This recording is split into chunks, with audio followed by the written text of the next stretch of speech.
Hello guys, இந்த வீடியோல solo maths level newbie மேன்வாவோட 25வது எபிசோட எக்ஸ்பிளனேஷன் தான் பார்க்க போறோம். மத்த 24 எபிசோட எக்ஸ்பிளனேஷன் பார்க்காதவங்க லிங்க் டிஸ்கிரிப்ஷன்ல கொடுத்துருக்கேன், போய் செக் பண்ணி பாருங்க. அதுக்கப்புறம் யாராச்சும் இந்த வீடியோக்கு லைக் போடாம பார்த்தீங்கன்னா மறக்காம லைக் போட்டு பாருங்க. அப்ப இந்த வீடியோ நிறைய பேர் ரெக்கமெண்ட் பண்ணும், எனக்கு வீடியோ போறதுக்கு ஒரு மோட்டிவேஷன் இருக்கும். போன சாப்டர்ல ஹீரோ வந்துட்டு அந்த இயான்வாவோட தாத்தாவை காப்பாத்திட்டு ஸ்கில்லையுமே காப்பி பண்ணிட்டு அப்ப என்ன நடந்துச்சு அப்படின்னு கேட்டிருப்பான். அவரும் சொல்ல ஆரம்பிச்சிருப்பாரு. அதுக்கப்புறம் என்ன நடந்துச்சு இந்த வீடியோல பார்க்கலாம்.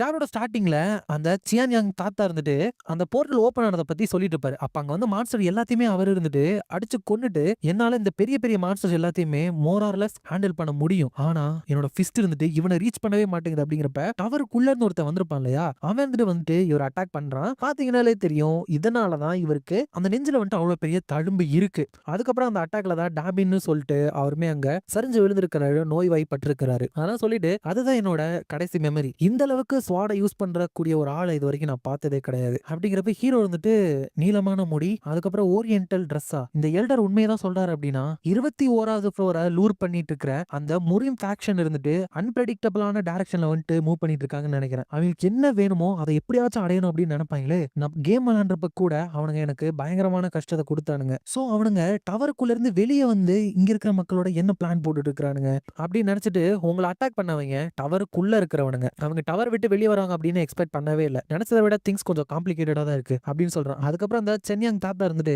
உனக்கு இயான்வாவை ரொம்ப நாளா தெரியும்னு சொன்னல அப்படிங்கிறப்ப ஹீரோ இருந்துட்டு ஆமா ரொம்ப நாளா தெரியும் அப்படிங்கிறப்ப இவர் வந்துட்டு சரி அப்படின்னா என்னோட பேத்தியோட உடனே கல்யாணத்துக்கு ப்ரொசீஜரை ஸ்டார்ட் பண்ணு அப்படிங்கிறப்ப ஹீரோ வந்துட்டு சார் எங்களுக்குள்ள அந்த மாதிரியான ரிலேஷன்ஷிப்லாம் இல்லை அப்படிங்கிறப்ப ஹீரோ வந்துட்டு சரி எனக்கு இவ்வளவு வயசானதுனால ஒரே ஒரு விஷயம் மட்டும் என்கிட்ட க்ரோ ஆயிருக்கு, எனக்கு பிடிக்கலனாலும் அதுதான் மற்றவங்களை எப்படிப்பட்டவங்க புரிஞ்சுக்கிறது அப்படிங்கிற ஒரு தன்மை. ஒரு ஃபீல்டுல நீங்க உண்மையாலுமே ப்ரோ ஆகணும் அப்படின்னா அதுல நீங்க ஒரு 10,000 மணி நேரமாச்சும் டெடிகேட் பண்ணணும்னு சொல்லுவாங்க. அது வந்துட்டு தப்பும் இல்லை. அப்படிங்கிறப்ப நம்ம ஹீரோ பாக்குறப்ப இந்த கேம்ல 50,000 மணி நேரம் விளையாண்டுருக்கான். இவர் இருந்துட்டு டவர் அப்பியர் ஆனதுக்கு அப்புறம் இங்க நிறைய ஓவர் ரேட்டடா அதிகம் பேசப்படப்படுறது அவேக்கன் ஆனவங்க, அதுக்கப்புறம் அவங்க எக்ஸ்பர்ட்னு சொல்லிக்கிறவங்க தான். பட் உங்ககிட்ட ஏதோ ஒன்று டிஃப்ரெண்டா இருக்கு. நீ வந்துட்டு முடிவே இல்லாம டெம்பர்டா இருக்கிற மாதிரி இருக்கு. நீ வந்துட்டு எல்லா விதமான விக்டரியும் டிஃபீட்டையும் கஷ்டங்களை தாண்டி அனுபவிச்சிருக்க அப்படின்னு என்னால பார்க்க முடியுது. அதை எப்படி நீ தாண்டி வந்திருக்க அப்படின்னு என்னால பார்க்க முடியுது. அப்படிங்கிறப்ப ஹீரோ வந்துட்டு என்ன ஓவரா புகழ்றீங்க அப்படிங்கிறப்ப தாத்தா இருந்துட்டு அது மட்டும் இல்லாம நீ ரொம்ப தன்னடக்கமாவும் இருக்க, பட் உங்ககிட்ட இருந்து வெளியே வர அந்த எனர்ஜியை உன்னால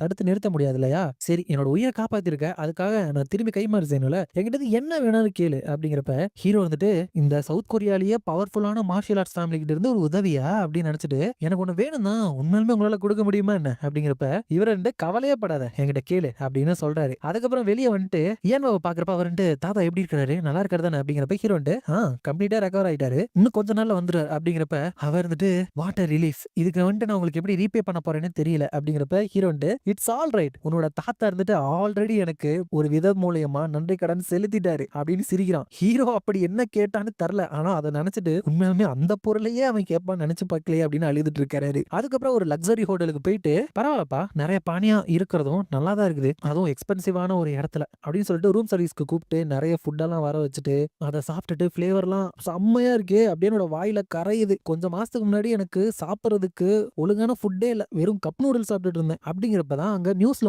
ஒரு கெஸ்ட்டை கூப்பிட்டு இன்டர்வியூ எடுக்கிறாங்க. அவன் யார் அப்படின்னா டாங்குவான் கில்ட் அந்த பேக்குன்னு ஒருத்தர் இருப்பார்ல, அவரோட கில்டை சேர்ந்த மிஸ்டர் ஜாங் இன்சியா. இவர் ஒரு ரேங்கர் தான். இவரை கூப்பிட்டு நிறைய கேள்விகள் கேட்கறாங்க.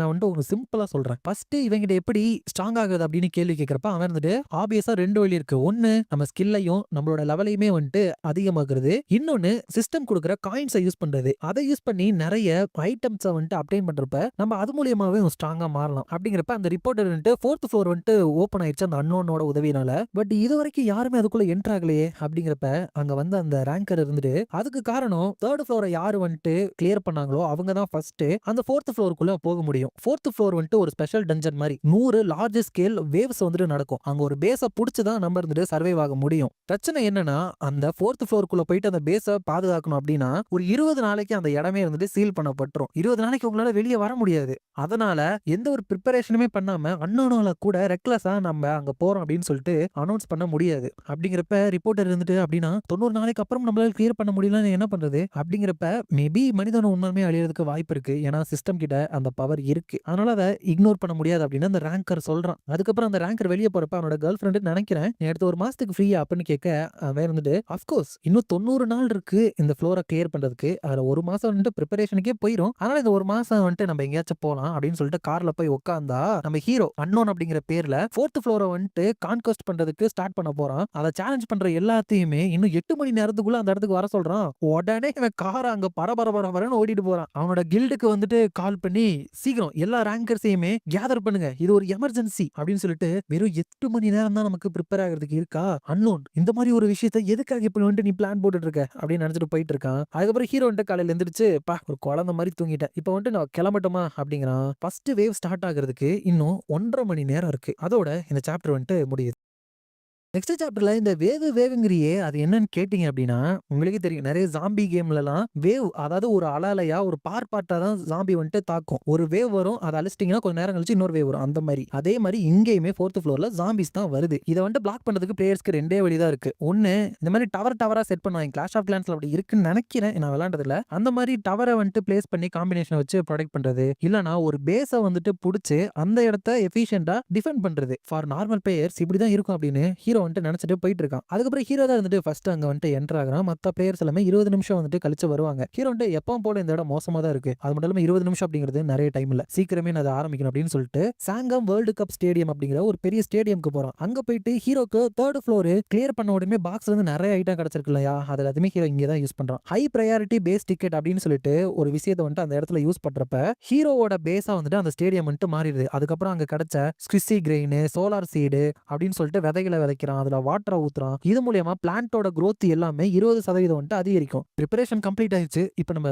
திரும்ப போலாம் அப்படின்னு சொல்லிட்டு போறான். அப்ப 4th ஃப்ளோரோட ஸ்டார்டிங் பாயிண்ட்ல நிறைய பேர் இருக்காங்க. ஹீரோ வந்துட்டு ஃபேமஸான கில்டுல இருந்து நிறைய பேர் வராங்க போல. அப்படிங்கிறப்ப தேமின் வந்திருக்கா, அதுக்கப்புறம் அந்த இயான்வாவும் வந்திருக்கா, அதுக்கப்புறம் நம்ம தெரேசாவும் இருந்துட்டு வந்திருக்காங்க. இதுக்கு 2 பேர் தெரேசாவா அப்படின்னு பாக்குறப்ப ஹீரோ வந்துட்டு சர்ப்ரைஸ் ஆகாதீங்க, நான் தான் கூப்பிட்டேன். உங்களை இப்படி சர்ப்ரைஸா கூப்பிட்டதுக்கு நான் மன்னிச்சிருங்க. எல்லாமே ஃபாஸ்டா போயிருச்சு. அதனால எனக்கு எக்ஸ்பிளைன் பண்றதுக்கு டைம் இல்ல. அப்படிங்கிறப்ப அவங்க 2 பேரும் நீங்க கூப்பிட்டா நாங்க வர வேண்டியதானே, நாங்க தான் யாருக்கும் அஃபிலியேட்டட் ஆகலையே அப்படிங்கிறப்ப தெரேசா மட்டும் கொஞ்சம் பின்னாடி திரும்பி வெக்கப்பட்டுக்கிட்டு உங்களோட இருக்கிறது கொஞ்சம் பெட்டரா தான் இருக்கும் அப்படின்னு சொல்றா. அப்ப இந்த குரூப்பை வந்துட்டு மத்தவங்க பார்த்துட்டு ஏய் அங்க பாரு யான்வா, டேமின், அதுக்கப்புறம் தெரேசா தான் இருக்காங்க. அதுக்கப்புறம் அவங்க பக்கத்துல இருக்கிறது கேன் ஜின்யூக் தானே, இப்ப புதுசா வந்த டாப் கிளாஸ் ஸ்டார் அவன் தானே. உண்மையிலுமே அந்த குரூப் இருந்துட்டு இன்சேனா இருக்குல்ல அப்படிங்கிறப்ப ஹீரோ வந்துட்டு எல்லாம் ப்ரிப்பேர் ஆகி வந்துட்டீங்களா அப்படிங்கிறப்ப அவங்க 2 பேரும் ரெடி தான். பட் நிறைய பேர் இருந்தா ஜாம்பியை கண்ட்ரோல் பண்ண நல்லா இருக்கும்ல. ஏன்னா என்னோட லெவல் எல்லாம் வச்சு சம்மன்ஸை கண்ட்ரோல் பண்றது அப்படிங்கிறது ரொம்ப ஹையா இருக்காது. அதனால கொஞ்சம் கஷ்டமா இருக்கும் அப்படிங்கிறப்ப ஹீரோ வந்து டிஃபிகல்ட்டா இருந்தா தானே ஃபன்னா இருக்கும். அது மட்டும் இல்லாம நம்மளோட பேஸுக்காக ஒரு ஸ்டேடியமா தான் நான் சூஸ் பண்ணிருக்கேன் அப்படிங்கிறப்ப இவங்க வந்து ஸ்டேடியமா எதுக்கு ஸ்டேடியம் பண்ணீங்க, அவ்வளவு பெரிய இடத்த டிஃபெண்ட் பண்ணனும், அட்லீஸ்ட் நமக்கு 100 பேராச்சும் வேணுமே அப்படின்னு அந்த டேமின் கேட்க ஏன் வந்துட்டு என்ன இது ஒன்னும் கேம் கிடையாது, ஃபர்ஸ்ட் மாதிரி நீங்க ஃபன் அனுபவிக்கிறதுக்கு, இங்க செத்தா நம்ம செத்து போயிருவோம், இன்னும் கேம்ல விளையாண்ட ஹேபிட்ஸ் எல்லாமே இப்பயும் வச்சிட்டு இருக்கீங்களா அப்படிங்கிறப்ப ஹீரோ வந்து கவலைப்படாதீங்க, இந்த மாதிரி ஸ்டேடியம் தான் நமக்கு ஹார்ட் ஹண்டிங் பண்றதுக்கு நல்ல ஒரு இடம் அப்படிங்கிறப்ப தெரேசா இருந்துட்டு மிஸ்டர் ஜின்யோக் நான் உனக்கு கேட்கலாமா, இந்த பேஸை டிஃபெண்ட் பண்ணணும்னா 5 பேர் நம்ம குரூப்ல இருக்கணுமே, பட் நம்ம 4 பேர் தானே இருக்கோம் அப்படிங்கிறப்ப ஹீரோ வந்து கவலைப்படாதீங்க, அதுக்காக கடைசியா ஒருத்தனை இங்க நான் வர சொல்லியிருக்கேன் அப்படிங்கிறப்ப யார் அப்படின்னா நம்ம ஹீரோவோட ரைவல் அப்படின்னு அவனே சொல்லிக்குவான். அந்த யூசன் அவன் இருந்துட்டு உன்னை நான் கொல்ல போறேன்டா அப்படின்னு சொல்றான். ஏன்னா இதுக்கு முன்னாடி இவன் அங்க இருக்கிற பாறைங்கெல்லாம் வெட்டி பயங்கரமா வந்து ட்ரைனிங் எடுத்துட்டு இருக்கான். அப்ப ஹீரோ வந்து கான்டாக்ட் பண்ணி இன்னும் 1 மணி நேரத்துல 4th ஃப்ளோருக்கு ஓடிவா பார்க்கலாம் அப்படிங்கிறப்ப இவன் இருந்துட்டு வேடிக்கையா இருக்கு, அவன் சொன்னா நான் செஞ்சணுமா அப்படின்னு நினைக்கிறான். ஹீரோ வந்து மறுபடியும் நீ இப்ப வந்த அப்படின்னா என்னோட லெஃப்ட் கையையும் ரைட் காலையும் யூஸ் பண்ணாம அவங்க கூட சண்டை போடுறேன் அப்படின்னு போறப்ப இவன் இருந்துட்டு என்ன கோவப்படுத்தி பாக்குறான் போல, ரொம்ப சைல்டிஷா இருக்கு, அவன் ஆட்டி வைக்கிற மாதிரி நான் ஆடணும்னு நினைக்கிறான் போல. அப்படிங்கிறப்ப ஹீரோ இருந்துட்டு அடுத்த மெசேஜா என்னோட கண்ணை கட்டிட்டு கூட உங்க கூட நான் சண்டை போடுறேனே அப்படிங்கிறப்ப இந்த யூஸ் அங்க இருந்துட்டு தாக்கு பிடிக்கணும், இந்த கோவம் எல்லாத்தையுமே ஃபியூச்சர்ல அவனை சண்டை போடுறப்ப யூஸ் பண்ணணும் அப்படிங்கிறப்ப ஹீரோ வந்துட்டு என்ன நீ கோழையா மாறிட்டியோ அப்படிங்கிறப்பதான் செம்ம கடுப்பாகி ஹீரோ கூப்பிட்டதுக்கு இங்க வந்திருக்கான். ஹீரோ வந்து என்னப்பா ஒரு வழியா இங்க வந்துட்டியா அப்படின்னு சொல்லிட்டு மனசுக்குள்ள ஒரு ஸ்வாட்ஸ்மேனுக்கு வீக்னஸே லாங்கா இருந்து சண்டை போறதான், அதுக்கு பலாதான் ஏதாச்சும் ஒரு ஆட்ரிபியூட் அவங்களோட ஸ்வாட்ல அதாவது எலிமெண்டல் மேஜிக் வந்துட்டு அவங்களோட வெப்பன்ல வந்துட்டு சேர்த்து ஆட்ரிபியூட் ஸ்வாடா மாத்திடுவாங்க. இவன் கண்டிப்பா இதை வந்துட்டு யூஸ் பண்ண போவான் அப்படின்னு தெரியும். பட் எப்படி இவ்வளவு சீக்கிரம் எனக்கு கிடைச்சது அப்படின்னு நினைக்கிறான். பேசிக்கலா இப்ப அந்த ஸ்வாட அட்டாக் பண்ணா ஒரு ஐஸ் மேஜிக்கோ இல்ல ஃபயர் மேஜிக்கோ வர மாதிரி இருக்கும்னு நினைக்கிறேன். அந்த யூசர் இருந்துட்டு நான் கோலையா மாறிட்டானான்னு கேட்டல, நான் இந்த இடத்துல நான் கோலையா இல்லைன்னு உனக்கு காமிக்கிறேன் பாரு அப்படின்னு அட்டாக் பண்ண போறப்ப ஹீரோ இருந்துட்டு நீ ப்ரூவ் பண்றது ஓகே, பட் இந்த இன்கம்ப்ளீட்டான ஸ்வாட வச்சா என் கூட சண்டை போட போற, அந்த ஆட்ரிபியூட் ஸ்வாட் ஓகே தான். பட் அது கம்ப்ளீட் ஆனா தானே நம்மளோட ஃபுல் பவர யூஸ் பண்ணும். இந்த ஃப்ளோர்ல வந்துட்டு ரேண்டமா ஒரு பாக்ஸ் அப்பியர் ஆகும். அதுக்குள்ள உன்னோட ஸ்வாட கம்ப்ளீட் பண்றதுக்கான ஐட்டம் வந்துட்டு கிடைக்கும். உனக்கு ஸ்வாடுக்கு தேவைப்படுற ஆட்ரிபியூட் இருந்துட்டு ஃபயர் தானே அப்படிங்கிறப்ப,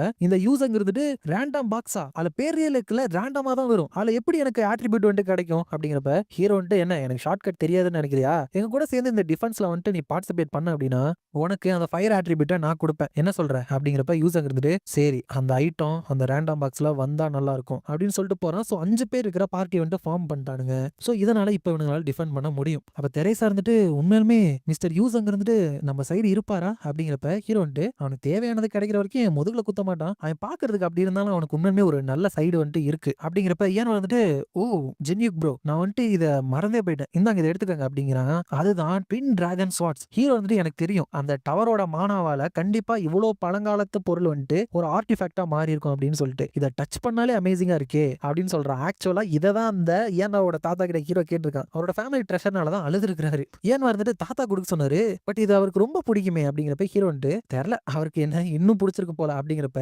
அதுல அந்த தாத்தா இருந்துட்டு டௌரி, அதாவது வரதட்சணை அப்படின்னு எழுதி கொடுக்குறாரு. சிம்பாலிக்கா என்னோட பேத்திய கல்யாணம் பண்ண இதை நான் கொடுக்குறேன் அப்படின்னு எழுதி கொடுத்துருக்காரு. அப்புறம் ஹீரோ வந்துட்டு, இதுதான் நம்மளோட பிளேஸ் அப்படிங்கிறப்ப, ஏன் வந்துட்டு இவ்வளவு பெரிய இடத்தைய நம்ம டிஃபெண்ட் பண்ணணும் 5 பேரை வச்சு அப்படிங்கிறப்ப, யூசங்க இருந்துட்டு, எப்பவும் போல நீ யோசிக்காம தான் எல்லாம் பண்ற அப்படிங்கிறப்ப, ஹீரோ வந்துட்டு, கவலைப்படாதீங்க என்கிட்ட பிளான் இருக்கு அப்படிங்கிறப்ப, அங்க சில பேர் நின்றுட்டு, இவ்வளவு பெரிய இடத்த யாரு பேஸா மாத்துறாங்கன்னு யோசிச்சுட்டு இருந்தோம், அது நீங்க தானா அப்படிங்கிறப்ப, ஹீரோ வந்துட்டு அவங்க ஸ்வாட்ல இருக்கிற அந்த பேட்டர்னை பார்த்து யாரு அப்படின்னு புரிஞ்சுக்கிறான். அங்க இருக்கிற வந்துட்டு, சோ நீ தான் கேங் ஜுன்யூக்கா அப்படின்னு கேட்கறான். அதோட இந்த சாப்டர் வந்துட்டு முடியுது. இந்த வீடியோ பிடிச்சிருந்தா மறக்காம லைக், ஷேர் அண்ட் சப்ஸ்கிரைப் பண்ணிருங்க. உங்களை நான் அடுத்த வீடியோல பார்க்குறேன்.